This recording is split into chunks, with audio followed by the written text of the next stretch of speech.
Hello കുഞ്ഞിക്ലീസ്. അപ്പോൾ ഇന്ന് നമുക്കൊരു പാഴ്സൽ വന്നിട്ടുണ്ട്. എന്താണെന്നല്ലേ, നമ്മുടെ പൊന്നാച്ചിന് ഹോംവർക്ക് ചെയ്യാനായിട്ട് ഒരു കുഞ്ഞ് സ്റ്റഡി ടേബിൾ വാങ്ങിയതാണേ. കുഞ്ഞ് കുറേ ദിവസമായിട്ട് പറയുന്നുണ്ട്, അമ്മ തറയിൽ ഇരുന്ന് എഴുതാനായിട്ട് വയ്യ, എനിക്കൊരു ടേബിൾ വേണമെന്ന്. അങ്ങനെ നമ്മൾ മീഷോയിൽ നിന്ന് ഓർഡർ ചെയ്തതാണ്. സംഭവം ഇന്ന് എത്തിയിട്ടുണ്ട് കേട്ടോ. ഇതണ്ട് വന്നപ്പോഴേ കുഞ്ഞിപ്പെണ്ണ് അതിൻ്റെ പുറത്തൊക്കെ കയറി ഇരുന്ന് ഇങ്ങനെ നോക്കുകയാണ്, എന്താണെന്ന് ആശാട്ടി നോക്കിക്കൊണ്ടിരിക്കുകയാണ്.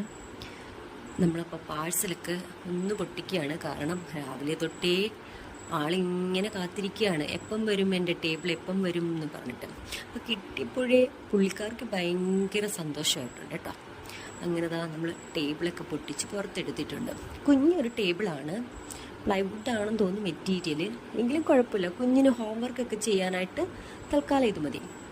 അപ്പം കിട്ടിയ പാട് തന്നെ ആളെന്ത് ചെയ്തു, ബാഗൊക്കെ പോയി എടുത്തിട്ട് വന്നു. സാധാരണ ഹോംവർക്ക് ചെയ്യുന്നത് പിറ്റേ ദിവസം രാവിലെ ട്യൂഷന് പോകുന്നതിന് മുൻപായിട്ടാണ്. ഇന്ന് പക്ഷേ ടേബിൾ കിട്ടിയപ്പോൾ തന്നെ ആൾക്ക് എന്ത് ചെയ്യണം, ഹോംവർക്ക് ചെയ്യണം. അതിന് രണ്ട് ബുക്കൊക്കെ എടുത്തു വെച്ച് ഒരു പ്രഹസനം. കുറച്ച് ദിവസത്തേക്കേ കാണത്തുള്ളൂ, എങ്കിലും കുഞ്ഞിനൊരു സന്തോഷം, നമുക്കൊരു സന്തോഷം. അപ്പോൾ ഓക്കെ, ബൈ.